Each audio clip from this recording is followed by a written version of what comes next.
Muy bien, buenas tardes. Eh, pues empecemos, ¿no?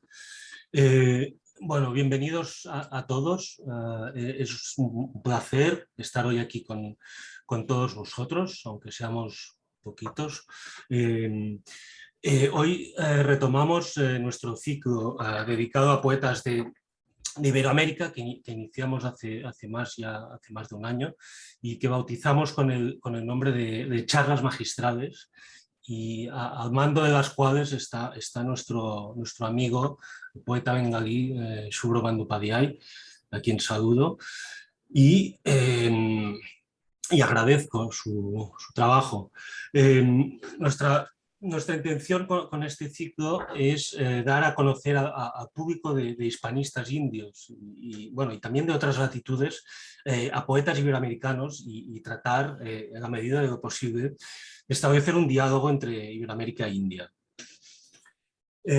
Hoy tenemos con nosotros una figura realmente, bueno, destacada y diría de primer orden de la vida intelectual y cultural mexicana y latinoamericana, como es Alberto Ruiz Sánchez. Buenos días, Alberto. Muy buenos días, Martí. Muchas gracias por la invitación. Buenos días, Judith. Buenos días, Subhro. Es un placer y un privilegio tenerte hoy aquí con nosotros. Quiero destacar que Alberto Ruiz Sánchez, además de haberse dedicado a la poesía, que es un poco la faceta que tratará hoy Subhro en su entrevista, tiene también en su haber una extensa obra ensayística y narrativa, de la que me gustaría destacar bueno, un par de títulos, ¿no? De ensayos. Tiene un ensayo con la literatura en el cuerpo, que es un ensayo sobre diversos autores, supongo que han sido su fuente de inspiración. Luego tiene una introducción a Octavio Paz, que de alguna manera es ya un libro canónico, una aproximación canónica para entender la vida y obra de ese gran autor que fue Octavio Paz. Y luego tiene una novela que es un quinteto de Mogador que tenemos aquí en la biblioteca, y además dedicado. Y en fin, es una monumental obra compuesta por 5 novelas que tienen como escenario pues la ciudad de Mogador, ¿no? que era el antiguo nombre de la ciudad de Essaouira en Marruecos, y que es un escenario entre mítico y real, ¿no? Y ahora estaba comentando que recientemente ha publicado una novela que es una suerte de biografía novelada sobre la vida de Anna Akhmatova, esa poeta rusa que vivió de manera tan directa los estragos del totalitarismo soviético, ¿no? Pero bueno, además de su obra poética, ensayística y novelística, he de decir que Alberto Ruiz Sánchez codirige desde hace más de 2 décadas una revista estupenda, que es Revista de México, que tengo aquí un ejemplar. Este no es de la biblioteca, este es mío. Si alguien quiere consultarlo, se lo prestaré con mucho gusto. Y, en fin, este ejemplar está dedicado a la lucha libre y es fantástico. Es muy bien editada, muy cuidada. En fin, dicho esto, quiero, en fin, una vez más agradecer a Alberto, a Subhro y también a la Embajada de México por su participación y colaboración en este ciclo. Y quiero ahora dar la palabra a Judith Argueta, jefa de Cancillería de la Embajada de México, para que nos dé la bienvenida en esta velada poética. Muchas gracias. Muchas gracias, Martí, y un saludo a todos. Gracias por estar conectados.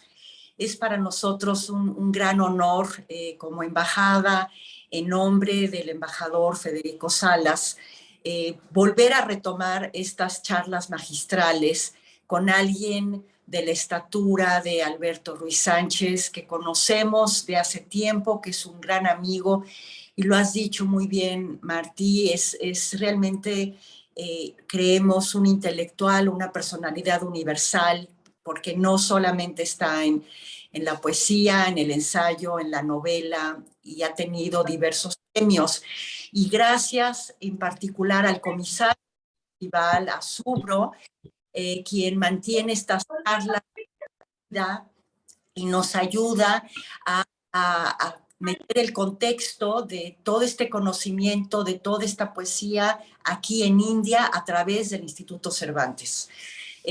Yo creo que simplemente quiero añadir pequeños datos de la trayectoria de Alberto. Nacido en 51 en la Ciudad de México, con estudios en la Escuela de Altos Estudios de París, bajo Roland Barthes. Tiene además novelas reconocidas internacionalmente, que voy a sumar a las que mencionaste: Los nombres del aire, 9 veces El asombro, y premios tanto de la Fundación Guggenheim en Nueva York, el Sistema Nacional de Creadores, el Gobierno de Francia, y en 2017 el Premio Nacional de Artes y Literatura que da México. Y quizá para ya dar la palabra a la charla, tanto a Subro como a Alberto, simplemente les quiero leer una cita del propio Octavio Paz sobre la obra de Alberto. Y decía Octavio Paz que la escritura de Alberto es nerviosa y ágil, su inteligencia aguda sin ser cruel, su ánimo compasivo, sin condescendencia ni complicidad. Con gran orgullo les doy la palabra y celebramos retomar estas charlas magistrales. Gracias. Muchas gracias, Judith. Muchas gracias, Martí. Muy honrado de estar con ustedes, realmente.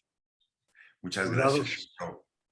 Honrados estamos nosotros de tenerte. Estamos realmente muy agradecidos. Bienvenido, Alberto, otra vez. La primera pregunta que te quería hacer, Martí te ha nombrado también narrador, ha hablado de novela. Yo quiero quitarme de esta parte y quiero directamente coger de tus propias palabras prosa intensa. Yo te quería nombrar como poeta y creador de prosa intensa. La primera pregunta que te quería hacer, normalmente solemos ver a los poetas que primero empiezan a escribir con poesía, después algunos pasan a la prosa. Tú empezaste con una supuesta novela y después llegaste a publicar poemarios. Entonces, para ti, ¿cómo era esa lucha entre géneros?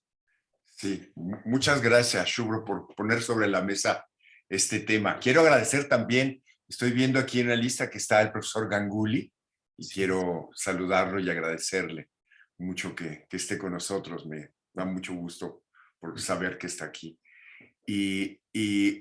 Mucho gusto. Hola, ¿qué tal? Hola. Qué honor, de verdad. Muchas gracias. El honor es nuestro. Bueno, qué bueno que pongas esta pregunta sobre este tema sobre la mesa, porque para mí la idea del género literario, a veces la gente cuando escribe sobre lo que yo hago dice que rompo los géneros o violo las reglas de los géneros. En realidad es un tema que a mí no me importó como prioridad. O sea, cuando yo comencé a escribir, lo que yo hacía era tratar de decir lo que yo necesitaba decir, contar lo que yo necesitaba decir, con la intensidad con la que yo necesitaba hacerlo. Y yo, desde el principio, en todo lo que yo escribía, tomaba recursos técnicos de los diferentes géneros, de lo que yo iba leyendo. Y según lo que yo necesitara contar, iba tomando una forma que la gente podría decir que es más un poema o que es más una narración. Pero a mí, personalmente, no me importó cómo era clasificado. En gran parte es el producto de que yo me fui de México muchos años y que yo comencé a escribir fuera del contexto de mi generación. Yo no asistí o sea, asistí muy joven a un taller literario en el cual no había, normalmente en los talleres literarios hay taller de cuento, taller de poesía, etc.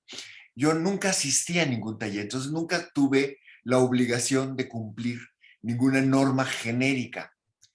Sin embargo, para mí los géneros son recursos técnicos que te ayudan a expresar lo que tú necesitas decir, ¿no? Y una cosa muy diferente es lo que publicas y otra cosa lo que escribes. Cuando eres joven, tienes sobre todo, bueno, no, cada quien vive su juventud de manera distinta, por supuesto, ¿no? Pero digamos, a mí lo que me pasó es que quería publicar muy pronto y después te arrepientes, ¿no? Yo vivía vivía fuera de la Ciudad de México y había una revista que se dedicaba al cuento, que se llamaba El Cuento, y la dirigían ni más ni menos que Juan Rulfo, Juan José Arreola y Edmundo Valadez. Sobre todo Edmundo Valadez, que en mi época escolar era el autor de otro libro que leíamos como un clásico, que se llama La muerte tiene permiso. Y ellos animaban esta revista en la cual te invitaban a colaborar.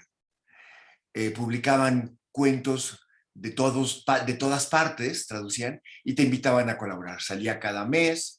Y entonces, claro, yo a mis 16 años o algo así, escribí unos cuentos y los envié. Piensa, o sea, es por correo, ¿no? Y entonces fui, los metí al correo y me fui a mi casa a esperar la respuesta. Por supuesto, la respuesta nunca llegó en el tiempo que yo esperaba. Y 6 meses después, 8 meses después, dije, qué bueno que han de haber tirado a la basura lo que escribí, porque está horrible. No debía haberlo enviado, yo tenía que haber trabajado más, mucho antes de publicar. Hay que tener el rigor de hacer lo mejor que uno puede, etcétera, ¿no? Y cuando ya estaba yo muy contento de que no hubiera tenido eco esos cuentos, recibo una carta firmada por los 3 editores y un ejemplar de la revista donde publicaban mis cuentos, ¿no?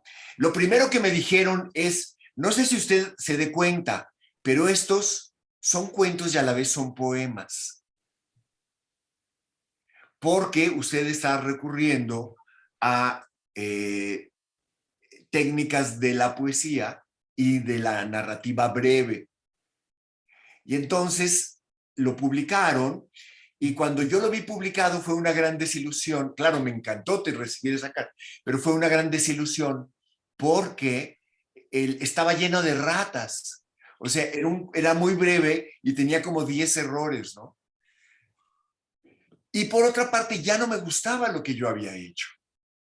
Entonces dije, yo no vuelvo a publicar hasta que no escriba algo que sea lo mejor que yo puedo hacer, que lo deje reposar un tiempo y ya no me preocupe por ello. Y entonces después sucedió el capítulo de mi vida en el cual yo me fui detrás de Margarita, ella se fue a París y yo me fui tras de ella, vivimos juntos, íbamos por 8 meses y nos quedamos 8 años. Y durante ese tiempo, bueno, pues hacíamos estudios. En Francia, además, la universidad es gratis. La vida de estudiante en aquella época, sobre todo, no era tan cara.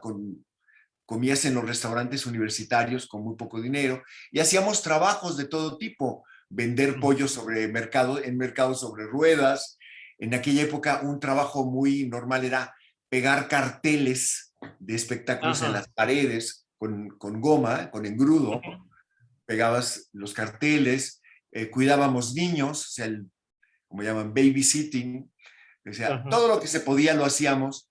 El tiempo suficiente para tener tiempo para la universidad y para escribir, leer, vivir el momento que estábamos viviendo, el momento de grandes profesores en Francia. Entonces, era fabuloso estar ahí, ¿no?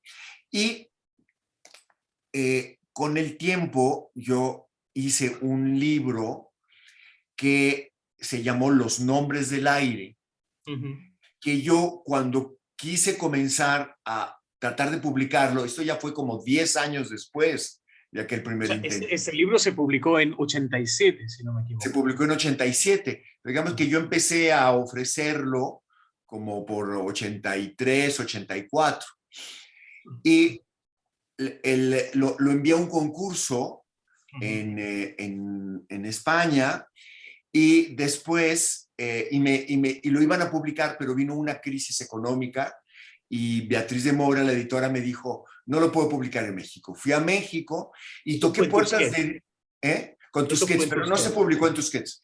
Y entonces me dijo, no lo puedo publicar, se me cayó el mercado mexicano, hay crisis. Bueno, entonces en México yo toqué puertas 10 veces, fue rechazado. 10 veces. 10 veces. Pero lo llevé curiosamente lo llevé primero que nada a una editorial de poesía. Y después, en ese editorial de poesía me dijeron, esto no es un poema, llévenlo a una editorial de novelas. Y lo llevé a una editorial de novelas y me dijeron, esto no es una novela, llévelo a una editorial de poesía. Y entonces me di cuenta que lo que yo había escrito estaba en un género intermedio. O sea, yo no traté de romper las reglas de género, yo traté de escribir lo que yo necesitaba de escribir. Y que los editores lo clasifiquen o los libreros lo pongan en el espacio de la librería donde ellos quieran. Si quieren que lo pongan. Tú has dicho en una entrevista, tú has dicho en sus cajones mentales, ¿no? Que tienen cajones mentales de... Sí, me di cuenta que los editores tienen sus cajones mentales y entonces digo, lo que yo tengo que hacer es inventar un nuevo cajón. Y entonces me puse a tratar de comprender cómo se podría llamar este género, que no era poesía en prosa, que tenía que ver más con un poema extenso, con las reglas de un poema extenso, y que tenía que ver con el hecho de que yo había utilizado técnicas de otras artes, entre otras de la música, y que además yo había utilizado técnicas, según yo, o por lo menos metafóricamente había utilizado la arquitectura de Marruecos. ¿De qué manera? Cuando la primera vez que nosotros fuimos a Marruecos, que fue en 1975, entre otras cosas, fui a un baño público, a un hammam. Y este hammam era en la ciudad de Fez, era un hammam muy popular, donde nadie hablaba ninguna lengua que no fuera árabe y berber, que yo no comprendía. Y entonces, el primer espacio al que tú entras, te quitas la ropa y la única luz entra por unos vidrios de colores, tragaluces en el techo con formas de estrellas. Y lo que yo me di cuenta es que tú te desnudas, pero quedas vestido por la luz. Y eso que es un poema, no lo escribí yo lo estaba leyendo. Lo escribió el arquitecto que creó ese espacio. Y yo dije, sería sensacional hacer en literatura algo así. Algo que cada quien pueda interpretar dándole actualidad a la poesía.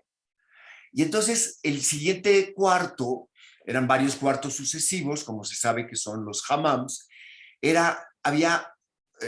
entrabas y te daban baldes con agua tibia. Yo después iba a saber que había otros adelante con agua cada vez más caliente hasta llegar al vapor, ¿no? Pero primer cuarto llego, hay 4 puertas, una de ellas por la que yo vengo. Otra que era la salida. Era evidente porque la gente ya se iba, ¿no? Otra que era un patio central, era el más luminoso de todos, donde la gente descansaba.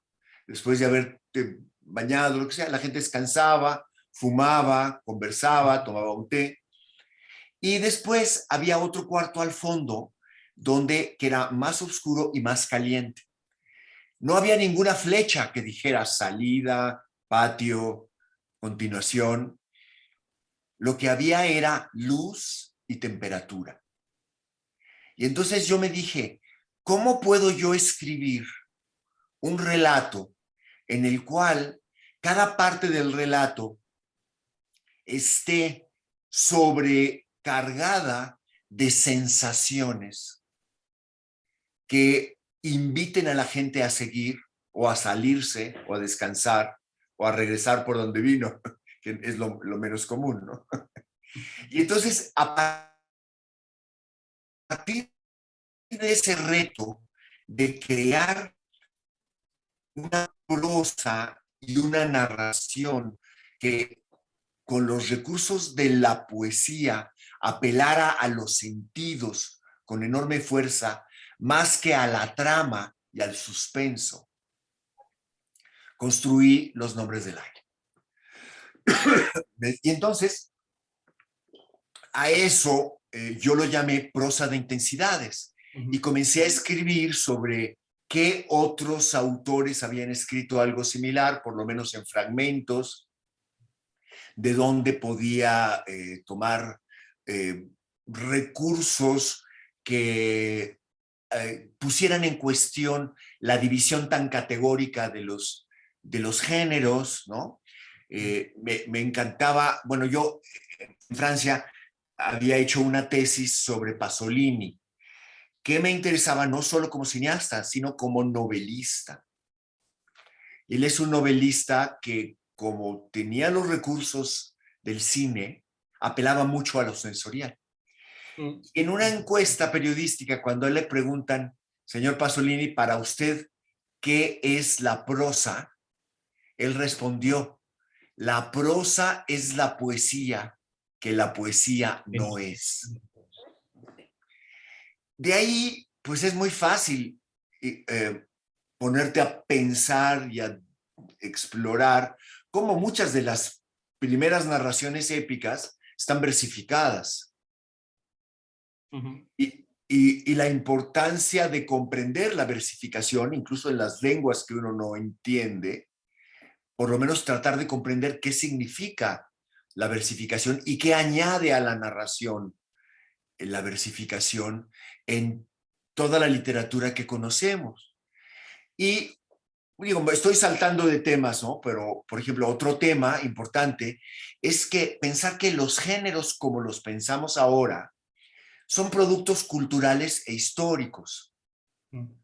Y que hay géneros y subgéneros distintos que incluso tienen sus propias historias, pero, por ejemplo, en el mundo árabe existe el adab, que es una mezcla, es un tipo de composición en el cual en algunos de los primeros adabs hay narraciones o poemas que transmiten una lección. Pero conforme la literatura va penetrando y se va haciendo compleja, la moraleja va quedando atrás. Y el adab se convierte en una mezcla de géneros. Se convierte en una narración donde hay asombro y donde al mismo tiempo hay ideas. Ya no una moraleja o una moral precisa, sino ideas que se transmiten, ¿no? A mí me gusta mucho un clásico, digamos, pensando en diferentes tipos de literatura erótica, un clásico que también utilicé para escribir Los nombres del aire como una referencia intelectual, que es El collar de la paloma, de Ibn Hazm, que es un filósofo y poeta del siglo XI, de Andalusí, de Córdoba, y que es muy distinto a los manuales eróticos típicos árabes, como El Jardín de las Delicias,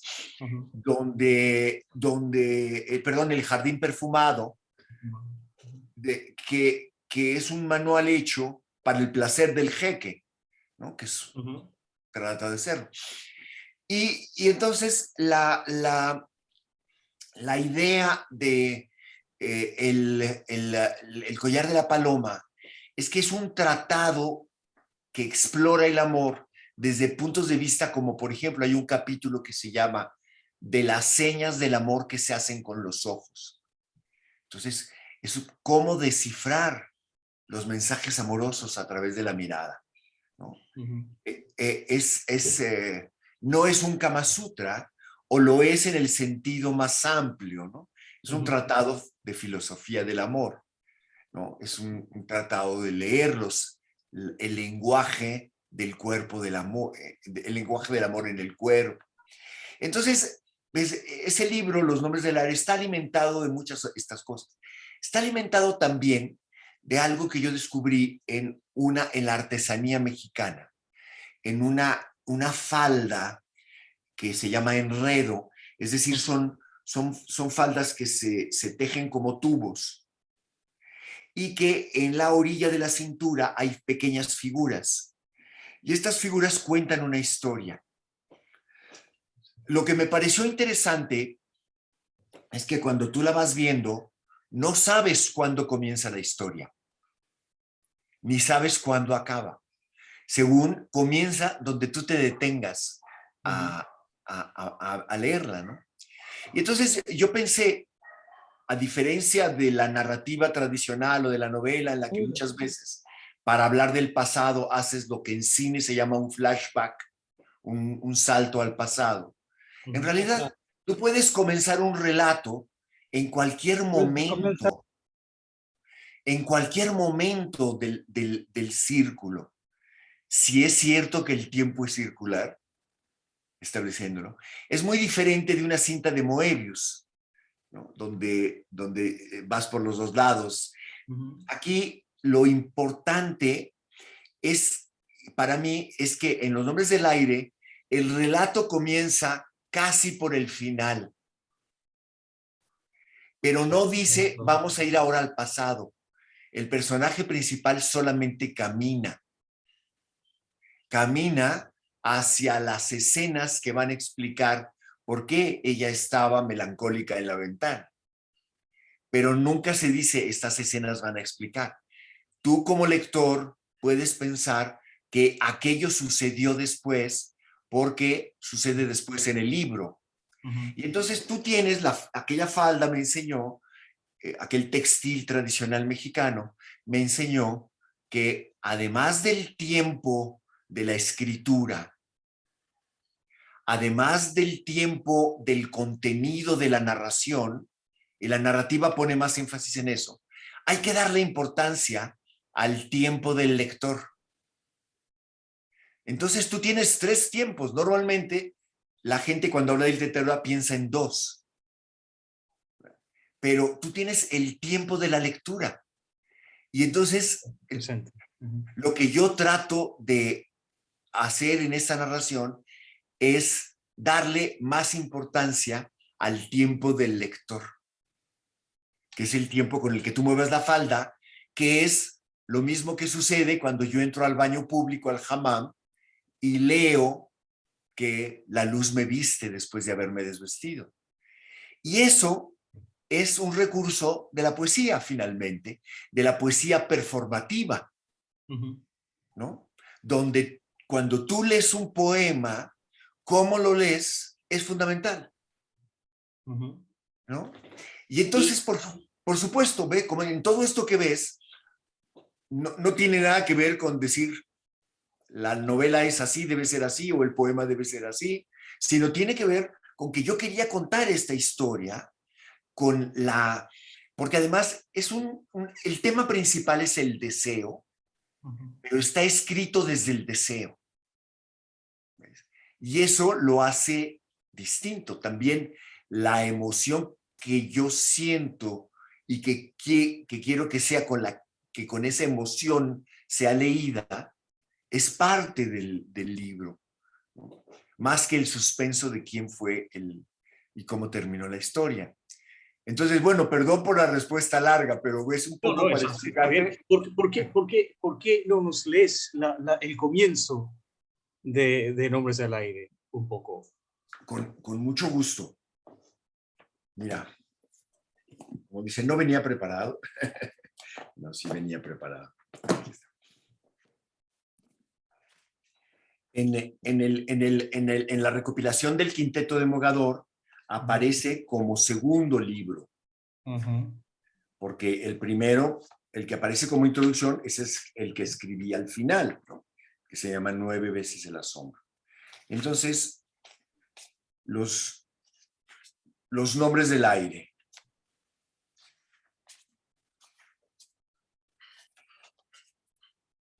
Si tú lo ves, en la composición misma de la página, hay un primer párrafo breve que está escrito en cursivas y un párrafo breve que está escrito en redondas.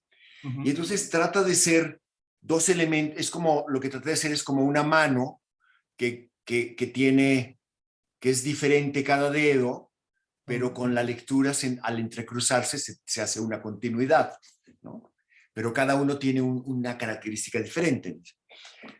Se llama un gesto fijo y repentino. Cuando se mira de esa manera, el horizonte no existe, lo fija la mirada. Es un hilo que se rompe a cada parpadeo.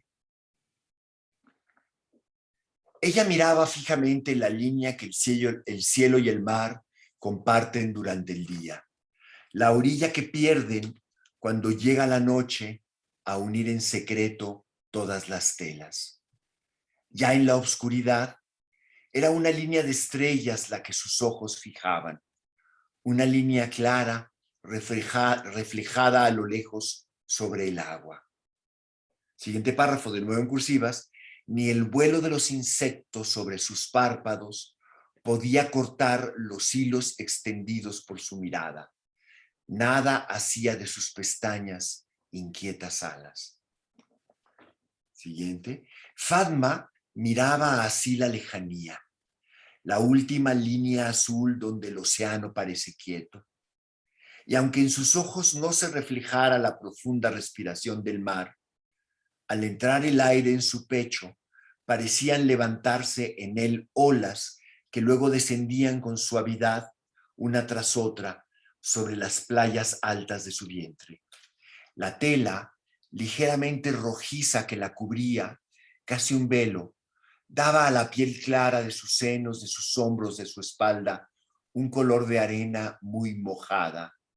Un mar secreto la estaba modelando. Eso hacían pensar sus nuevos gestos. Fatma, fija en su ventana, como atrapada entre dos nubes, respirando en el mar la sal de sus anhelos, era como una duna sumergida bajo la más alta marea de sus sueños.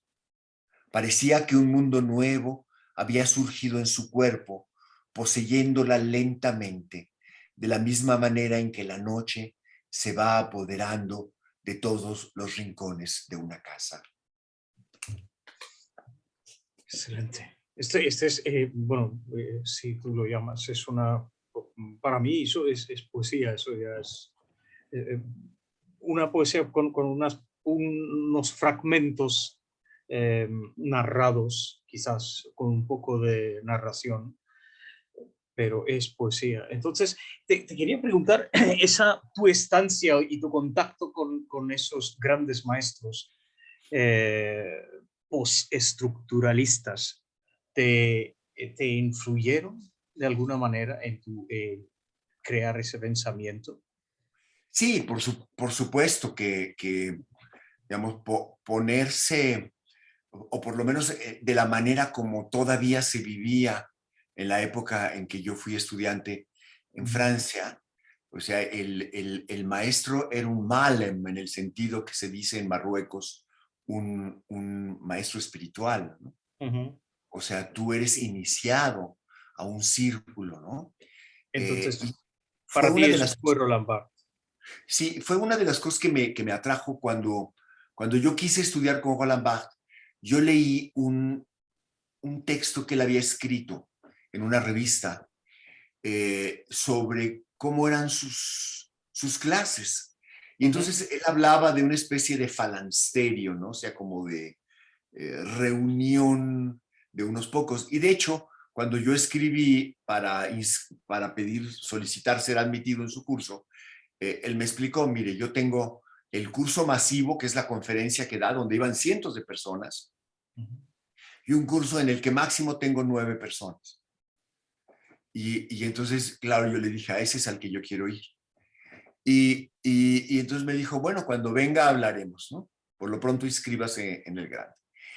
Y otro mexicano, que es una persona muy querida y es realmente un tipo genial, se llama Alfonso Alfaro. Él ya era alumno de Roland Barthes en lo que Roland Barthes llamaba le petit séminaire. Y entonces la primera entrevista con Roland Barthes pues fue muy cordial, me explicó, entre otras cosas, que él no era directivo, que él lo que hacía era crear el ambiente en el cual era posible que las 9 personas que estábamos ahí, más él, intercambiáramos ideas y aprendiéramos de él. Y que en realidad la lección que él daba como maestro era en el curso masivo. Entonces, si usted lo que quiere es escucharme como maestro, venga al curso masivo. Y entonces, claro, yo le dije, yo quiero ir a los dos, ¿no? Y me interesan las personas que están con usted, ¿no? Y me interesa, si es posible, si yo puedo aportar algo a ese grupo, pues sería muy bueno. Bueno, total, me aceptó en el pequeño grupo, ¿no? Y fue un tiempo muy enriquecedor, también por la relación con los otros, ¿no? Pero lo fundamental que sucedió en esos años fue que Roland Barthes preparaba un curso en su curso mayor, un curso sobre los sufrimientos del joven Werther, la novela de Goethe sobre los sufrimientos del amor, que iba a ser un curso donde él aplicaba algo similar, un poco más avanzado, lo que había hecho en su curso SZ, es decir, un análisis muy técnico, paralingüístico de un relato, de cómo se arma un relato. Todo eso. Pero lo que sucedió ahí fue, en ese momento, es que él se enamoró.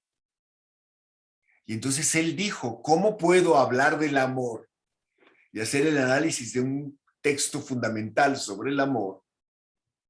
Cuando yo estoy enamorado, no puedo ser indiferente a lo que me está sucediendo.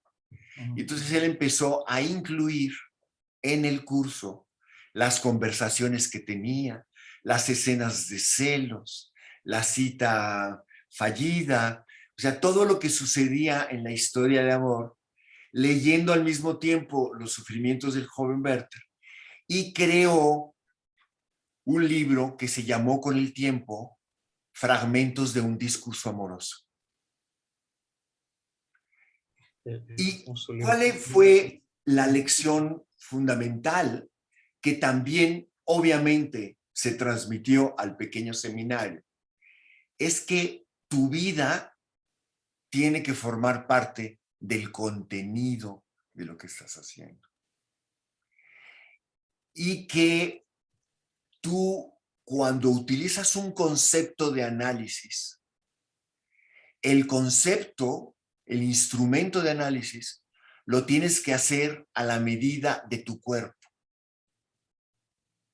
porque es con el cuerpo con el que estás viviendo.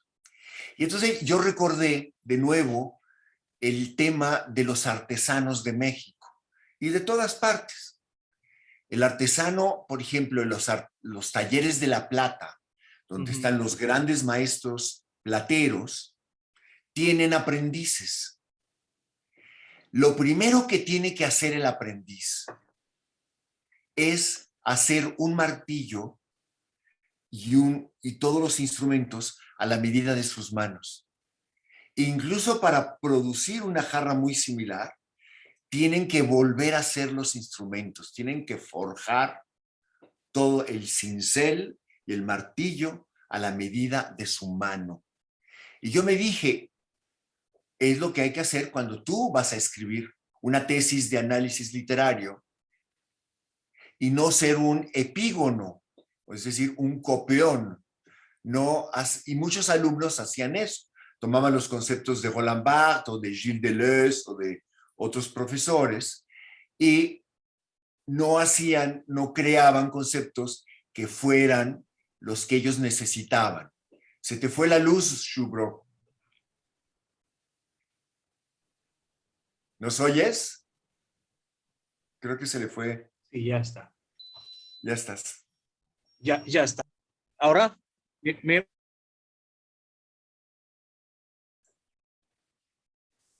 Sí, se fue un rato la luz, pero aquí está. ¿me oyes? Otra vez. Ahora, ya estoy. Aquí estamos, Shubro. Entonces... No, que te escuché hasta... Sí, entonces te decía... Sí, está bien, sí. Lo que se aplica al taller artesanal se aplica también a la idea del taller de análisis literario. Tú tienes que crear tus conceptos, tienes que crear tus instrumentos y se aplica también a la narrativa y al poema, finalmente. Tú tienes que hacer de los conceptos que hay, unos que sean los de tu cuerpo, ¿no? Que serán los que mejor permitirán que tú hagas lo mejor que puedes hacer en cada momento. Entonces, aquí llega una pregunta crucial. Cuando volviste a México, empezaste a trabajar con Octavio Paz. Sí, bueno, entonces... sí, y cuando yo regresé a México en 1982, trabajé primero en una casa editorial para que yo había comenzado a hacer una especie de corresponsalía de trabajo en París. O sea, había un momento en que la situación económica hacía que fuera barato hacer tipografía en París. Ajá. Sobre todo que comenzaba a hacerse tipografía con computadoras. Todavía no era lo normal, estos los años 80, principios de los años 80. Tú piensas, o sea, las computadoras portátiles comienzan por esos años, ¿no? Y el primer ordenador, como dicen en Francia y en España, para escribir, yo lo conocí haciendo un trabajo en la agencia France Press. ¿Ves? Donde yo hice una práctica de trabajo, ¿no? Porque, bueno, había que hacer todos los trabajos posibles, ¿no? Y entonces, hacer tipografía en los talleres de Gallimard en París era barato para un editorial en México en aquella época por la disparidad. Después el peso se devaluó y lo que fuera, pero en ese momento se podía hacer eso. Y con Margarita, mi esposa, montamos un taller tipográfico para un editorial, Promexa se llamaba, la que hicimos más de 100 libros. Y cuando regresamos a México, trabajé con ellos un tiempo. Y después salí de ahí y me ofreció Octavio Paz trabajar en la redacción de su revista, en la revista Vuelta, ¿no? Y pues fue una inmensa lección de vida, ¿no? Y fue en realidad muy enriquecedor trabajar con él en todos los sentidos, ¿no? No duró mucho, en mediados de 86 ya estaba yo fuera, bueno, no, fuera de la revista, pero trabajando en la editorial, y unos meses después estaba completamente fuera del trabajo del teatro, pero comenzó con él una amistad. O sea, de ser un jefe cordial y estricto, pasó a ser un amigo, ¿no? Un amigo muy, muy mayor, ¿no? Y él y su esposa fueron amigos nuestros durante mucho tiempo. Entonces, yo te iba a preguntar preguntar entre Octavio Paz y Roland Barthes, dos maestros. Sí, bueno, a mí me ayudó mucho en la relación con Octavio Paz, que yo admiraba más a Michel Foucault, a Roland Barthes y a Gilles Deleuze que a él, porque no lo conocía, lo había leído y era admirable, pero no lo conocía como persona. Y entonces... Entonces la cercanía con él fue creciendo para mí, su figura y su persona en general, ¿no? Aparte digamos, aparte del afecto, pues claro, yo me di cuenta lo maravilloso y el gran privilegio que era haber trabajado con él, ¿no? Y haber estado cerca, sobre todo, de él y de su esposa también, ¿no? Y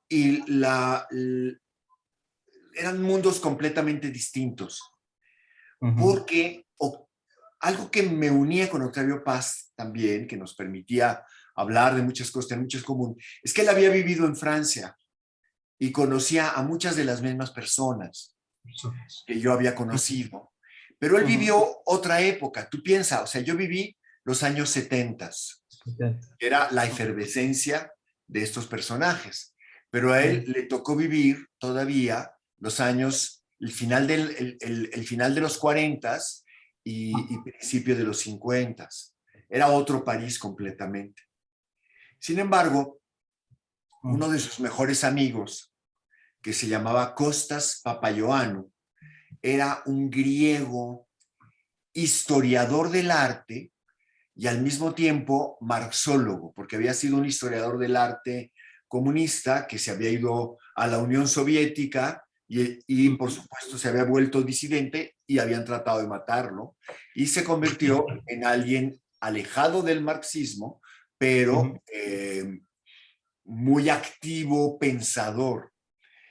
De hecho, el libro de Octavio Paz, que se llama El Logro Filantrópico, está dedicado a él. El Logro Filantrópico tiene todos los ensayos sobre el sistema político mexicano. Y entonces este profesor daba clases en la Escuela de Altos Estudios y daba clases donde mezclaba historia del arte y pensamiento político. Y era muy interesante. Y cuando yo le llevé un ensayo que yo había hecho, en aquella época se habían publicado las memorias de Shostakovich, y los temas de la relación entre los artistas y el poder es un tema que me ha interesado durante mucho tiempo. Entonces le di el ensayo que yo había escrito y con enorme humildad y simpatía, al día siguiente me trajo un ensayo que él acababa de escribir para que yo lo leyera. Y entonces era alguien que rompía inmediatamente la relación de superioridad del maestro, ¿no? Y bueno, nos hicimos amigos y yo no conocía a Octavio Paz todavía, pero Kostas Papaioannou murió. Yo lo vi cuando estaba ya muy enfermo. Una vez fui a su casa a visitarlo y tenía en su biblioteca desplegados los recortes que había hecho hacia el final de su vida Matisse. Hay un libro que se llama Jazz y estaba... Pero había recortes de él pegados en la pared. Entonces yo pensé que Kostas lo había hecho, ¿no? Y entonces le dije, Kostas, ¿qué es esto, no? Y entonces me dijo, bueno, esta casa perteneció a Matisse y mi esposa fue secretaria de él y se la vendió.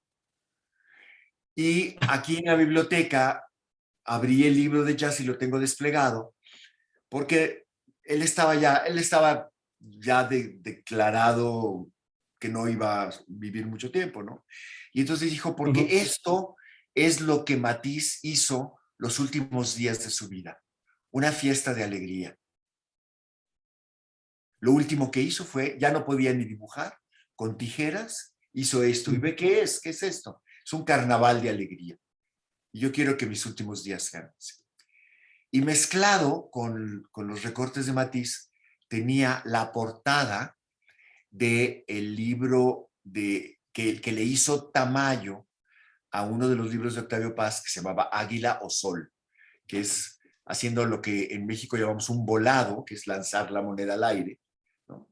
Entonces está un personaje lanzando una moneda al aire, y la portada de la primera edición estaba puesta ahí entre Matisse, ¿no? Y le pregunté, oye, ¿por qué esto? Entonces él me contó, es que fuimos muy amigos.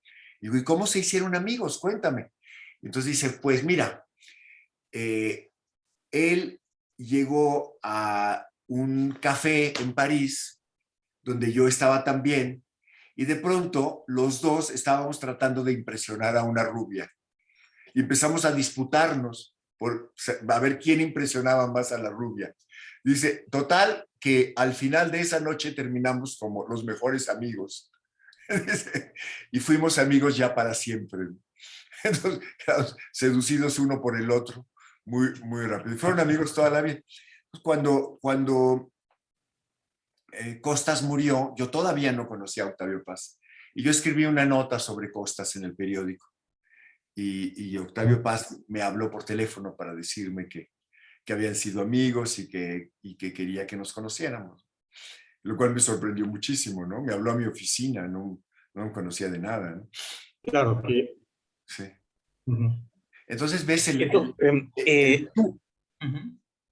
vínculo de la amistad con él, me pareció un buen, algo que hablaba bien de él. Claro, claro. Y esto no es nada común entre escritores como de su altura, ¿no? De llamar a un joven desconocido y decirle sobre estas cosas, ¿no? Esto ya es una cosa que normalmente no pasa tanto. Sí, volviendo a tu...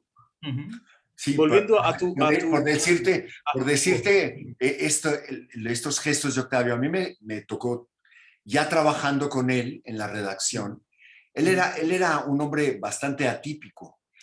De pronto, hablábamos todos los días a las 10 de la mañana, y de pronto un día, y era él el que marcaba, porque para que él definiera en qué momento era el que podía hablar, ¿no? Pero casi siempre era alrededor de las 10 de la mañana. Y un día no habló a las 10 de la mañana y dijo, bueno, espero que esté bien, no sé qué. Y entonces me habló como a las 11 y me dijo, es que, ¿saben? Me quedé dormido, porque ayer a las 4 de la mañana sonó el teléfono de mi casa. Y era un joven poeta de Torreón, o sea, de un lugar del norte de México. Y le digo, ¿y usted lo conocía? Dice, no, yo no lo conocía, pero era un joven muy interesante. Entonces, ¿y de qué hablaron? Pues hablamos de poesía y entonces era capaz de eso. Le llegaban cientos de libros, cientos, no decenas, cientos de libros, y él hojeaba, y a veces leía algunos, ¿no? Y de pronto llegaba a la redacción un texto que había escrito sobre un joven poeta muy bueno, con el tiempo vimos que era muy bueno, que se llamaba Orlando González Esteva, que él no conocía de nada, que incluso el poeta había pagado la edición de su libro, pero se lo envió a Octavio Paz, él lo leyó y le encantó, y escribió sobre él. Ahí está. ¿Ves? Entonces era ese tipo de persona. Él nunca quiso tener agente literario. Él le decía a Carmen Balcells, la gente de todos los boom, me decía, lo voy a hacer millonario. Pero es que ellos comienzan por hacer cosas que yo no puedo hacer, ¿no? Por ejemplo, su primer editor, que fue en inglés, que fue James Loughlin, de la editorial New Directions, le publicó sus primeros poemas. Y después, ya cuando él fue premio Nobel, le publicó un libro, los Collected Works, son digamos, no completos, pero lo más completos posible su poesía. Y el editor le pagó $500. Y cuando yo le decía a Octavio, no es poco, y entonces me dijo, si es lo que él me ofrece, es lo que me puede pagar por ahora. Y él me publicó cuando nadie me conocía. Yo tengo que hacer, si llega un agente, no me va a dejar hacer esto. Ya llegó a su casa y tenía un altero de cartas así en el escritorio. Le digo, Octavio, ¿por qué no las ha mandado a la oficina, no? En esa época todavía trabajaba yo con él y digo, podemos revisarlas y ver cuáles hay que responder. Y entonces me dijo, no, tengo un método mejor. Y digo, ¿cuál es el método mejor? El método de la cuarta. ¿Cuál es el método de la cuarta? Dice, una cuarta es esta medida, ¿no? Dice, cuando las cartas que no he respondido llegan a esta altura, las tiro a la basura. Digo, Octavio, ¿cómo? Y entonces me dice, sí, si hay algo importante, volverán a escribir. Y entonces le digo, ¿pero por qué, Octavio? Entonces me dijo, porque no voy a pasar más tiempo administrando mi obra que haciéndola. El tiempo que me queda de vida tiene que ser para hacer la obra, no para administrarla. Es una lección muy, muy importante. Pues sí. Es ahí donde entra de nuevo, bueno, debería haber un agente que la administre, pero bueno, él no quiso y era un punto de vista, el punto de vista de un poeta, ¿no? Y lo que hizo con New Directions es interesante e importante porque New Directions siempre ha publicado la nueva poesía y la poesía de otros diferentes tipos y tal. Entonces, él siempre ha sido, ¿no? de esa vanguardia, ¿no? Ese es lo suyo. Volviendo a tu obra, nos queda poco tiempo, pero voy a preguntarte una cosa, que hablando de esa mezcla de géneros, tú volviste o empezaste a publicar un poemario, ¿no? Que no es la prosa la tuya, sino poesía, La Inaccesible. Luego, con 16 años de diferencia, sale Lugares Prometidos, y en el mismo año sale El Bosque Erotizado, y en 2016, bueno, el 11 Decir es Desear, y luego en 2016 Luz de Colibrí, y pues el último lo vi yo, la presentación allí. Dicen las jacarandas, ¿no? Ese es cada vez que veo las jacarandas aquí, que aquí pues las trajeron los portugueses a la India, bueno, con los ingleses también. Aquí en Delhi tenemos jacarandas, pero ya son de otros países. ¿Qué te inspiró a escribir tu obra versificada, si me bueno, como decíamos, una cosa es lo que escribes y otra lo que publicas. Son mundos muy distintos, ¿no? Entonces siempre he tenido cuadernos en los que voy persiguiendo temas a lo largo del tiempo y se van creciendo las anotaciones, que a veces se vuelven poemas, a veces ya lo son, a veces se vuelven narraciones, pero lo que tengo son muchos cuadernos con temas. Por ejemplo, tengo un cuaderno muy grande sobre gatos, sobre observaciones de gatos, ¿no? Entonces, claro, hay muchísima poesía de gatos y pensamiento de gatos. Entonces eso, pues, tiene que ser algo distinto y bueno para que exista. Pero, por ejemplo, viendo esta diferencia, y que no publiqué libros de poesía antes, porque toda la poesía se iba al quinteto de Mogador. O sea, Mogador era como el hoyo negro que se tragaba todo. Se tragaba todo. Cuando cerré el ciclo de Mogador, me di el permiso de publicar libros que los editores pudieran decir son libros de poesía. Si no, toda esa poesía se hubiera ido dentro o hubiera quedado en los cajones o en las libretas, ¿no? Y entonces, por ejemplo, pasó algo. Un profesor de la Universidad del Estado de México, de Toluca, se puso a buscar en revistas literarias de los años 70, es decir, incluso yo me fui de México en 75, poemas y eso, y encontró un montonal de cosas y quiso publicar un libro. Yo me mandó el montón, yo quité todo y dejé solamente los poemas que tenían que ver con estar al lado del camino. Entonces, uno de los primeros poemas que escribí es de un viaje que yo hice a Oaxaca, yendo de autostop, ¿no? Como decíamos, de aventón. Y que si quieres te leo un poco, se llama Soy el camino que tomo, que finalmente es una narración de viaje, donde que está escrito en octavas, o sea, tiene una forma poética. Esto fue escrito en 1970. ¿Ves? El libro es este. Se llama Poemas Marginales, pero porque están al margen, primero porque no habían sido publicados, exacto, y segundo porque están al margen del camino, ¿no? Entonces, el primero dice, soy el camino que tomo, la luz de la tarde, el polvo, la velocidad, las curvas, la ilusión de ir con el viento. Soy la distancia variable, el tiempo que es muchos tiempos, la línea que se interrumpe, la continuidad del cuerpo. 2.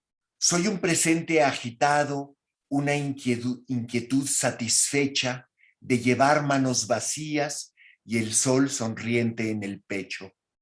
Mi ánimo no tiene nubes y las tormentas se alejan cuando me escuchan cantarle a mis destinos inciertos. 3. Me convierto en lo que veo, en lo que piso y respiro, lo que se va deteniendo o que pasa acelerado, lo que a mis pies o en el cielo se borra cuando he pasado, lo que mis ojos olvidan, lo que mis párpados sueñan. 4. Soy el gesto de mi mano cuando pido que me lleven, la mirada hacia la izquierda, el pulgar a la derecha. Soy el ritmo de ese gesto que toma antes el camino, abanicando la nada para irme en su movimiento, etcétera, ¿no? Entonces, ves, ahí hay ya una, digamos, si yo me hubiera preocupado de joven en publicar, hubiera publicado eso con una plaqueta y todo eso, pero, digamos, sí. no me preocupé, ¿no? Y después, cuando se publicó el Quinteto de Mogador, mi editorial quiso hacer una plaqueta que tuviera entrevistas. Que tuviera entrevistas. Al principio ellos no pensaban en los poemas. Ellos no publican poesía normalmente, es la editorial Alfaguara. Y dijeron, vamos a hacer entrevistas contigo y cosas promocionales. Y entonces dije, no, ¿por qué no mejor publicamos algunos de los poemas que están en el libro, en el Quinteto de Mogador? Y entonces salió Decir es desear. Pero claro, yo quité la mitad de los poemas que están en el libro para meter otros poemas que no estaban en el libro y que tenían que ver con el tema. Y entonces salió este pequeño libro que tú conoces. Sí. Bueno, es una plaqueta, ¿no? Pues lee un par de poemas de allí. ¿Algún valor? Claro, con gusto, mira.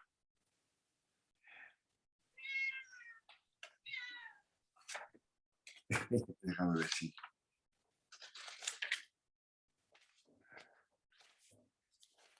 Perdón.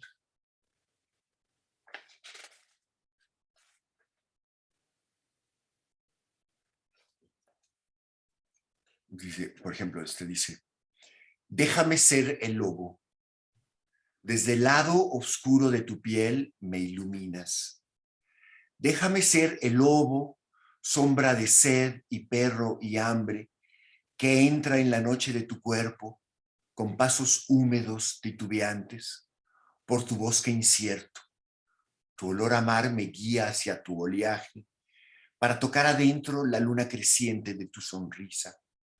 Déjame conocer, con lengua incluso, la oscuridad más honda, la más callada, e invocar con movimientos repetidos, rituales como aullidos, la luna llena de tu cuerpo, la que me lleva a ti como si fuera yo en tus manos, agua que conviertes en marea iluminada. Hay otro que, por ejemplo, es el comienzo de otra de las novelas de Mogador, pero en la novela está como un párrafo continuo, ¿no?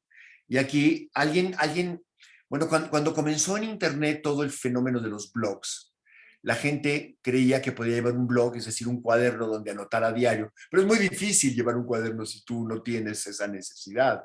Entonces empezaron a tomar cosas de libros ya, y entonces empezó a publicarse muchos fragmentos del Quinteto de Mogador, aparecieron en blogs, divididos como poemas.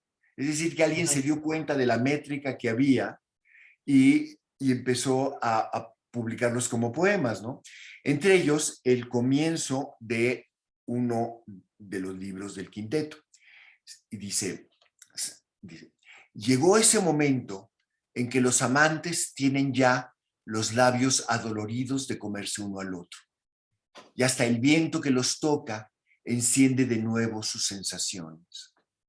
A esa hora, más que a ninguna, las palabras pueden ser bravos detonantes y en apariencia desde la nada, desde el aire que cabe en sus vocales, pueden avivar una y otra vez el fuego de la sangre, porque los amantes son frágiles como papel ante el roce ardiente de ciertas palabras.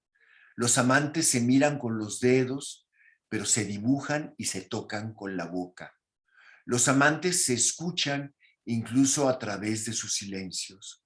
Los amantes se describen, se reinventan, acuñan términos que en sus labios lucen nuevos. La palabra de un amante es una cosa, un objeto de aire que de pronto se aviva y late a la temperatura y al ritmo del cuerpo.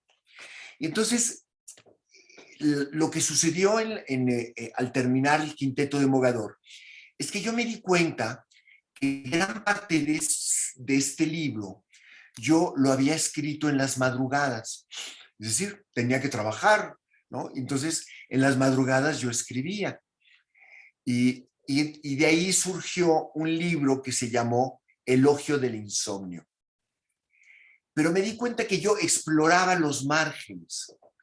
El insomnio, perdón, es ese momento en el que tú no te puedes dormir. Pero mi hipótesis es que la gente que sufre el insomnio es porque en realidad está semidormido y se deja apoderar por un delirio. Empieza a hablar con sus obsesiones. No está despierto completamente. El estado de delirio es un estado intermedio. El insomnio es un estado intermedio en el que la gente cree que no se puede dormir, pero ya está soñando. Es decir, ya está casi soñando.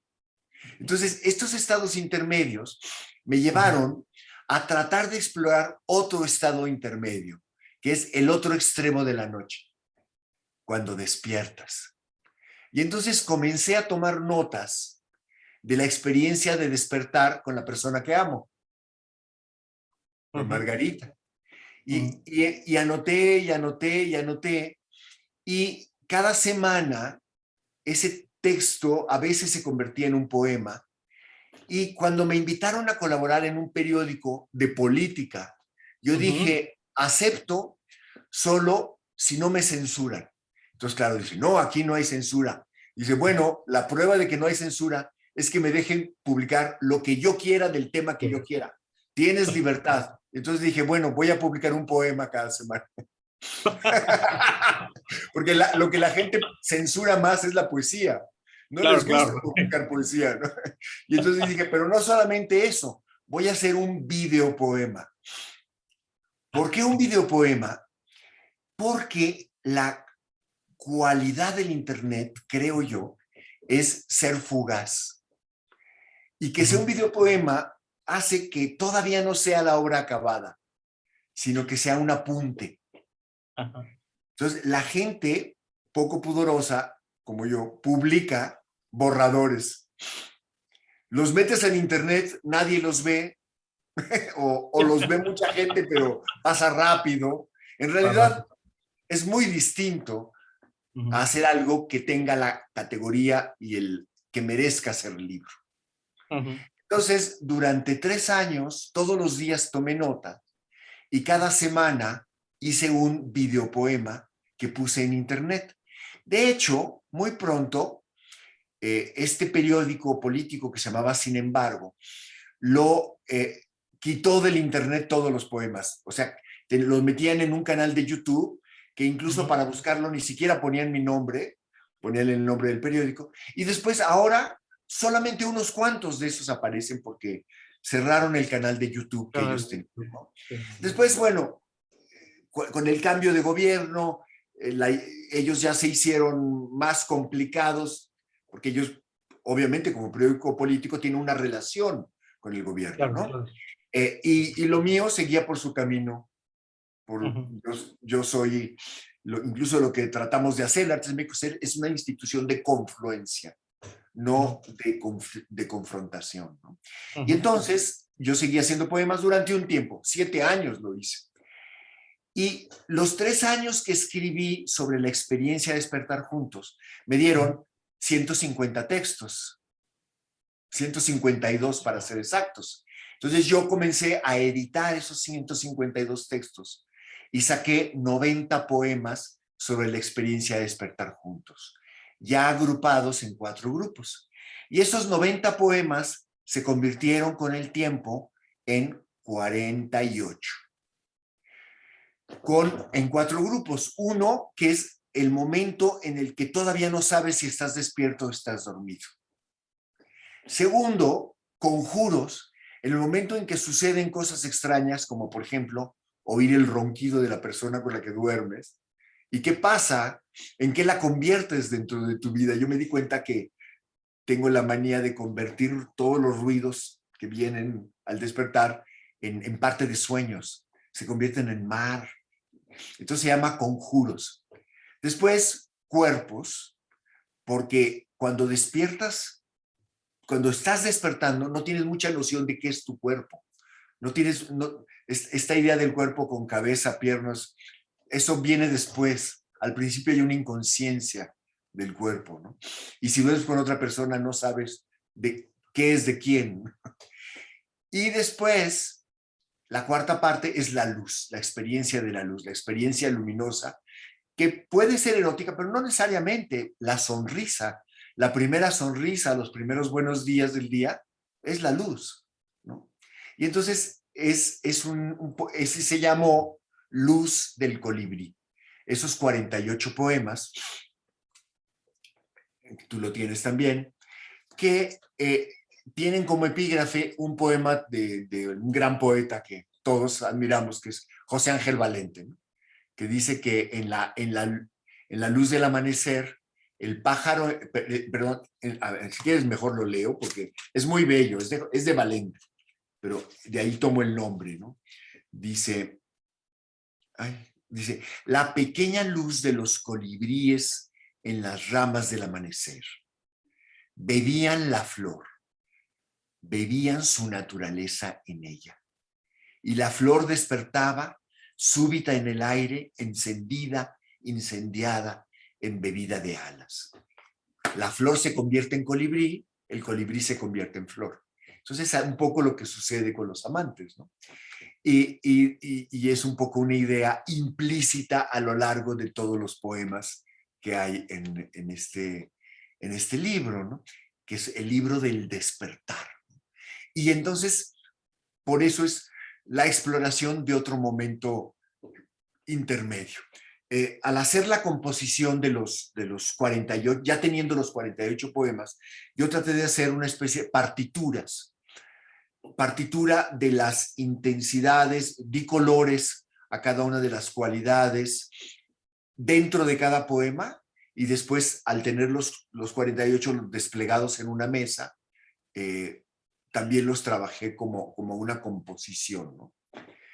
Que para mí es justamente, el libro no debe ser una acumulación de cosas que publica sueltas, o por lo menos para mí, cada quien hace lo que puede y lo que quiere, pero para mí debe ser una composición en la cual hay momentos, hay altas de intensidad, el orden en el que tú pones el poema o las modificaciones que haces al poema también tienen que ver con la composición del libro, por lo menos para mí, ¿no?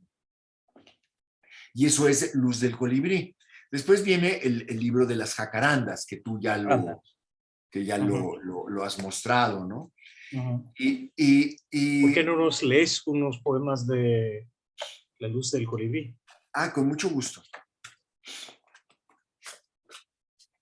Si quieres, se llama...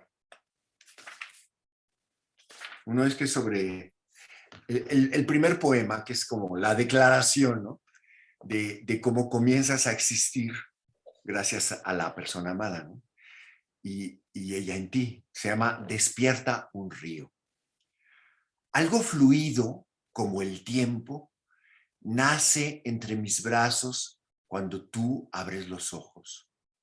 Aparece como si de tu cuerpo brotara el mundo. Y yo me dejo llevar por ese río recién nacido como algo que va tomando la forma de un cuerpo entre tus brazos. Caudal de alcoba, de besos, de arrebato. Soy lo que inventa tu sonrisa despertando.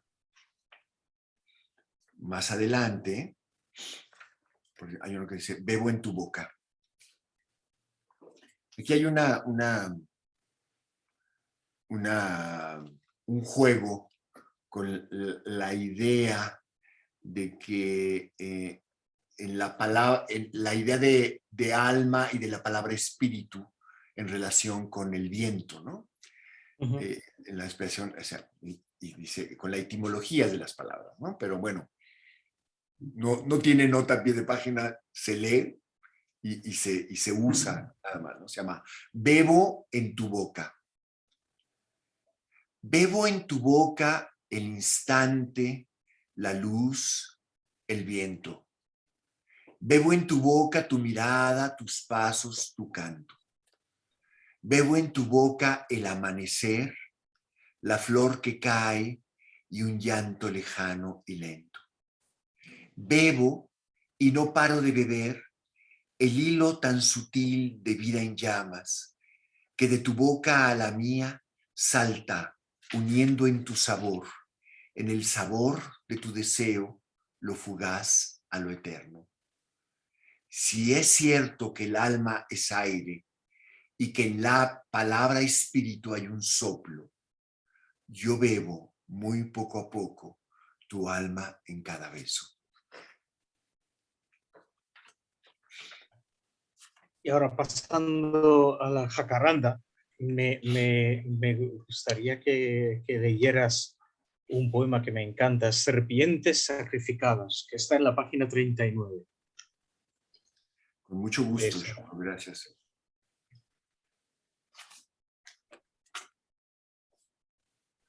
Como animales muy viejos, sus troncos torcidos, sus cicatrices.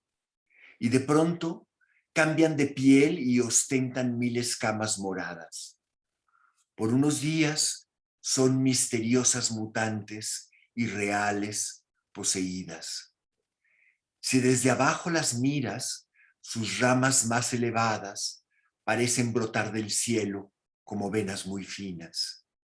Se van ensanchando hasta hundirse en la tierra como serpientes en su guarida. Arterias celestiales sudando esta sustancia lila que aquí y allá, gota a gota, se les escapa. Sangrado ritual de la diosa de esta estación, que es cada jacaranda. Sí. Si tú ves la composición del libro, pues tiene otro carácter, ¿no? En el cual se incluye también cosas o versos o ideas que se han dicho sobre las jacarandas. Y lo trato de poner en una composición al final, ¿no? Como es un poco, pienso un poco en el poema extenso de Octavio Paz, que él escribió casi al final de su vida, sobre el amor, donde están muchas de las ideas que están implícitas en su libro sobre el amor, y que cita a lo que los otros dicen. Entonces dije, bueno, hay que ver si se puede hacer algo, porque mucha gente ha escrito sobre las jacarandas, ¿no? Entonces lo llamé collage de hojas sueltas, ¿no? Pero antes hay también unas reflexiones o ideas fuertes de algunos pensadores y poetas sobre los árboles. Y antes de eso está la idea de que hay sensaciones o impresiones que te deja la jacaranda muy íntimamente y otras que son urbanas, que son casi pensamientos urbanos, ¿no? Entonces hay una sección que se llama calle adentro y otra se llama calle afuera, ¿no? Sí. Y entonces... Es la tercera, la calle adentro, y luego está la calle afuera, es la segunda, y la primera es las apariciones. Pues si lees aquí de esta parte, bueno, es que las serpientes, esto lleva de la calle afuera. Si nos lees un poema de calle adentro, ya esto ya es como, por ejemplo, es que el calle adentro en esa sección es como un abecedario, ¿no? Eso ya, sí, es un alfabeto de ideas. Un alfabeto de ideas. Dice, historia íntima como abecedario. Abecedario. Dice, A, por cada flor de jacaranda en la rama, una promesa, un deseo a punto de cumplirse, como en un sueño. O sea, es la idea de la teleología, ¿no? De que cuando cae una jacaranda, algo pasa en otra parte, ¿no? Otra parte. Sí. B, mientras cae una flor de jacaranda, alguien hace el amor y siente que su vuelo es eterno. Como si todos los amantes en el mundo, cuando cae una jacaranda, adquirieran algo de la característica espiritual de la jacaranda que cae. C, por cada flor de jacaranda en el suelo, un acto amoroso que terminó en sonrisa. D, de la rama de la jacaranda al piso, el vuelo de la flor es nuestro secreto. Nadie fuera de nosotros lo entiende. E, esperada e intempestiva, la jacaranda sorprende. Es como despertar juntos tantos años y siempre decirse de pronto y por sorpresa, buenos días. La flor de la flor de la jacaranda crece en racimo como la ilusión de besarte, pero cae una por una como tus besos. G, la flor de la jacaranda es una copa sonriente, algo torcida, como un beso que se vuelve mordida. H, la flor de la jacaranda es como una mano que hace magia girando. Su hechizo, al mirarla, alegra. Y cuando la jacaranda tiñe el piso y el cielo, escribe en mi cuerpo dos palabras extendidas: plenitud fugitiva. J, las jacarandas alegran la rama y su sombra. K, su sombra amoratada en el suelo es una flor que brilla al sol y se cierra al anochecer. L, el sol pone una dosis precisa de sombra dentro de la flor. M, la jacaranda fluye callada de esquina a esquina. N, si la miras agitada en el aire, su esplendor en ti no se detiene. Ñ, a la vecina sombría se le escapa la vida cuando se lamenta.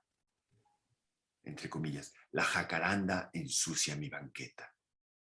O, las jacarandas caídas pronto se vuelven misterio fértil, tierra amoratada. P, leyenda urbana. Una calle sin jacarandas es como un enamorado sin besos. Bueno, continúa hasta la Z, ¿no? Sí. Bueno, y para terminar, también simplemente un poema breve de aquí, de este mismo libro, Las sílabas del fuego, que está, o un gato loco por ellas. Uno de estos. de la página, porque ya somos amantes de gato, pues terminamos el acto con... Muy bien. ¿En qué sí. página lo tienes? A ver si... Está en la 43. 43. Un gato loco por ellas. Un día, sabes que yo tengo una dermatóloga que atiende en el Hospital Español y afuera su consultorio está como en un búngalo. El hospital está adelante, después hay jardines y hay como búngalos, porque es un hospital a la manera antigua donde los pabellones estaban separados y los consultorios también. Entonces, mientras esperaba el turno para pasar, estaba el gato y estaba la jacaranda y era una escena muy sugerente. Y hay muchos gatos ahí, se ve que los alimentan. Y hay uno que se llama Fuego, porque tiene manchas como como moradas, como rojas, pero también negras. Negras. Bueno, dice, un gato loco por ella, se llama. Fuego es un gato travieso que en el jardín del Hospital Español hace amigos y caza sombras. En primavera enloquece, pierde el apetito y la calma. Toma nuevo aire de ausente, de concentrado en la nada. Inquieto, maulla a los árboles, como pidiéndoles terminante alguna reacción. Sin más, florecen. Fuego, el gato del hospital, alterado por las jacarandas nuevas, vuelve a la vida con ellas. Lo embriagan, mueven y alegran. Dan sentido a su existencia de felino enamorado. Como el gato, las huelo, las miro y las admiro, escucho, toco y saboreo. Me cantan y bailan cayendo al viento. Me rodean y de sus bocas los silencios de mi nombre se pronuncian en secreto.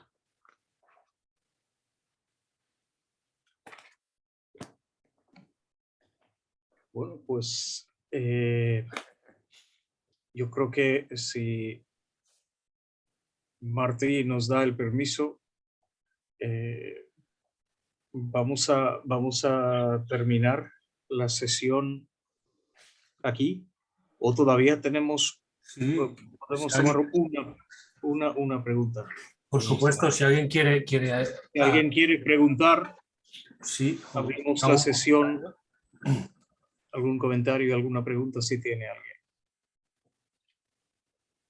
El profesor Ganguly creo que quería... Sí. Hola, de nuevo, qué gusto. Bueno, qué gusto, Alberto. Bueno, tú has dado una clase tremenda. Es decir, yo me estaba acordando de mis clases en Madrid y en México con Carlos Bousoño y Carlos Magis, ¿no? Tratando de entender la intensidad de la poesía. Bueno, tengo dos observaciones, Alberto. Primero, la primera se refiere al, bueno, te agradezco muchísimo tu artículo que me mandaste para una revista en bengalí y que ello sobre Juan Rulfo, si te acuerdas. Claro, muchas gracias. Muchas gracias por ocuparte. A través de Santiago lo pedí, pero luego cuando se lo publicaron, el número entero sobre Juan Rulfo, ¿no? En bengalí, Swarantar, esa revista, yo fui a la embajada para entregar dos ejemplares, uno para él y uno para ti, pero ya me dijeron que él había salido ya del país. Eso fue una tremenda sorpresa, pero mantengo las copias y alguna vez cuando tenga la oportunidad te la voy a pasar. Bueno, muchas gracias, sí quiero tenerlo, por supuesto. Sí, no,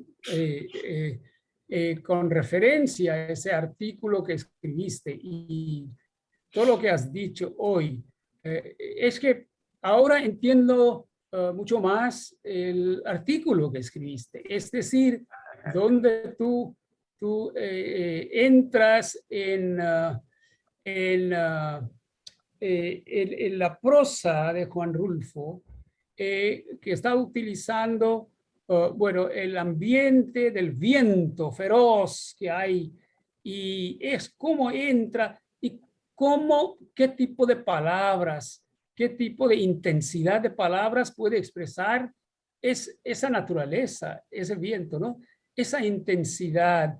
Entonces, cuando leo esas palabras, ahora, cuando lo entiendo mejor, cuando tú explicas, ¿no? En qué manera tú experimentas con esa intensidad, donde hay una mezcla de géneros, es decir, género intermedio, donde la prosa se convierte en poesía a través de tu descripción de la naturaleza, que es el feroz viento que está destruyendo todo, la experiencia del andante en ese desierto de Jalisco. Por eso te agradezco muchísimo, ¿no?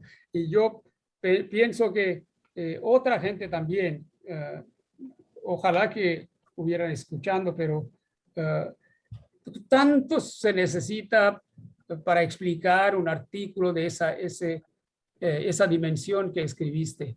Muchas gracias. Y otra observación que quiero hacer es, bueno, quiero preguntarte, es decir, tú sabes de mi interés también en Octavio Paz. La última vez que estuviste ahí hablamos de Octavio Paz un poco, pero no sé si tú sabrás algo hay algunos investigadores en Bangladesh que están investigando sobre la presencia de un gran lingüista, ¿no? De India, bueno, luego de Bangladesh, que escribió sobre el Charjapad, el primer libro, ¿no? Y de ahí, pues, cómo es la fuente de los primeros Budas denominados Sahajya Budas, que practicaban la tradición tántrica. Ahora, en este señor menciona muy claramente los ejemplos de los escritos o los poemas de esas observaciones tántricas de 2 o 3 poetas muy importantes. Ahora, estos poetas también Octavio Paz los menciona en algunas charlas suyas y también algunos escritos. Bueno, mi pregunta era, y el problema de la ilusión y realidad que hay en Octavio Paz, por donde él entra por la concepción de la vacuidad, pues ahí está presente en los poemas de estos poetas tántricos budistas de la tradición Sahajya, están presentes. Ahora, estos investigadores en Bangladesh están tratando de ver si Octavio Paz estuvo en contacto con este señor, Muhammad, se llama Shahidullah, Muhammad Shahidullah, que llevó una traducción entera al francés y al inglés de esta traducción de los poemas búdicos. Ahora, si hay más investigación sobre esto, ¿se ha sabido algo de esto? Si estuvo Octavio Paz en contacto con con este señor que era muy conocido Muhammad Shahidullah, que tenía ese volumen entero traducido al francés, y estaba en ese momento mismo, cuando él está con los otros grandes del surrealismo, ¿no? Si hay algún contacto de ese tipo, tú, conociendo también toda la dimensión de Octavio Paz, si has oído algo de eso, si han habido algunas investigaciones más en México sobre ese aspecto. Sí. Bueno, sabes que bueno, el tema el tema de cómo traducía Octavio Paz poemas budistas sin conocer la lengua, como lo hizo del chino y del japonés. Sí. Y ese es como, bueno, ¿cómo hace? ¿Qué hace? ¿No? Por supuesto, la primera respuesta es que se apoya en otras personas que le traducen literalmente y eso. Pero lo que yo he tratado de seguir la pista es que con qué método lo hacía. Y en el caso de los poemas budistas, sí me consta, no sé si exactamente, no te podría confirmar el dato bibliográfico de este profesor, pero es muy probable que si fuera alguien conocido en el momento que él estaba en Francia, Octavio lo hubiera consultado. Pero no te puedo decir concretamente eso, pero voy a seguir por lo menos las pistas que ahora son accesibles sobre eso. Lo que sí sé es que él se preocupó por saber en qué consistía la poesía budista. Y las traducciones que él hace, en realidad nunca, incluso él no los quiere llamar traducciones, lo quiere llamar versiones. Incluso el problema teórico de la coexistencia de la ilusión y realidad, es decir, Sí. qué es realidad y qué es ilusión. Y esto es un importante elemento en la poesía de Octavio Paz. Y esto existe, está enraizado todo en aquel poemas de los budistas tántricos, de la tradición Sahajya. Por eso, ¿no? Me parece que seguramente hubo algún contacto que inspiró a Octavio Paz para esa percepción de la ilusión y realidad. Y Sí. lo cual después le sugiere ese concepto de la vacuidad que saca de otro budista, seguro, pero ahí está ya presente en él cuando hace su marco teórico, ¿no? Nada más, perdón. No, por supuesto, Sí. yo creo que tienen mucha razón.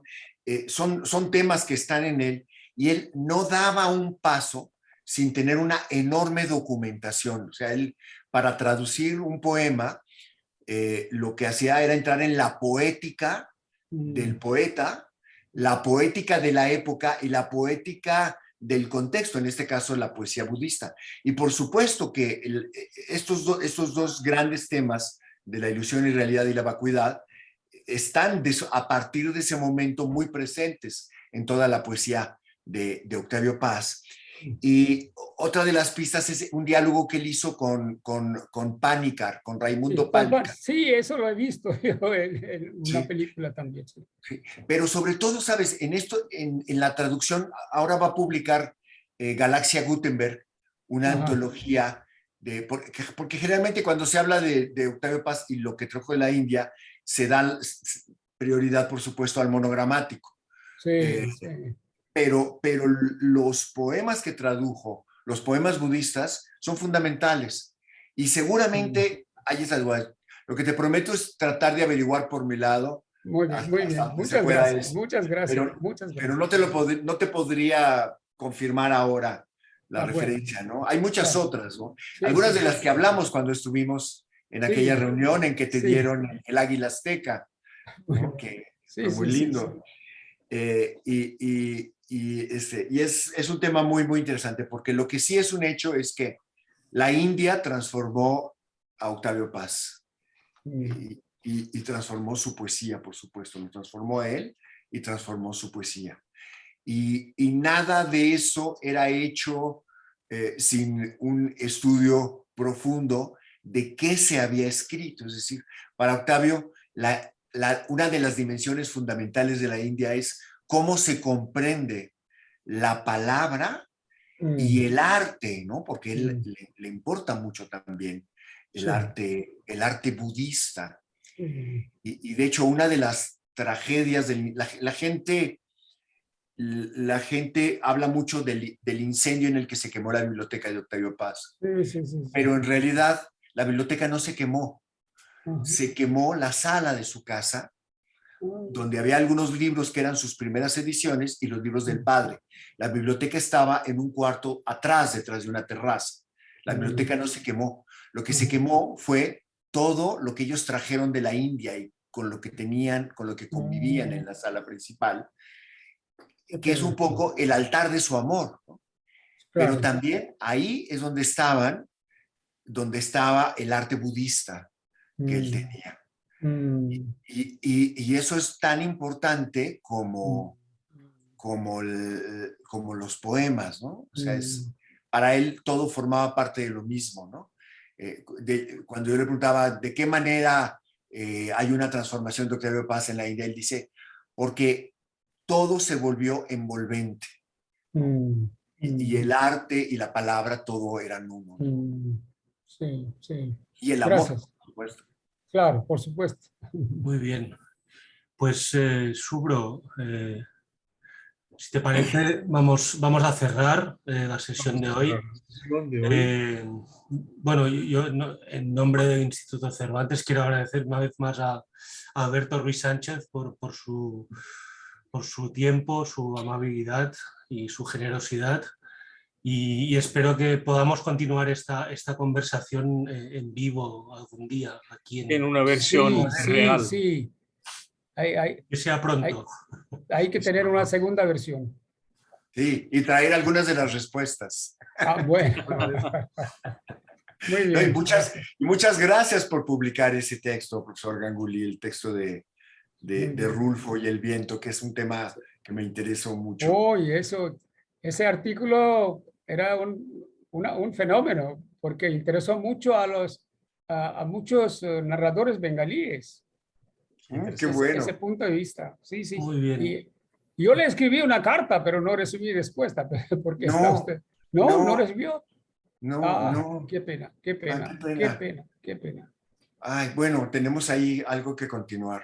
Bueno, perfecto. Muy bien. Pero si la carta a mano, manuscrita o... No. Por digital, carta virtual. Estará en mi archivo. ¿Me la reenviaría? Sí, seguro. Pero el email es el mismo, ¿no? Que el correo electrónico. albertoruy@gmail.com. Bueno, lo verificaré. Perfecto, muy bien, gracias. Muchas gracias, profesor Ganguly. Gracias. Muchas gracias, Martí. Muchas gracias, Subro. Gracias a ti por estar con nosotros. Hasta pronto. Hasta pronto.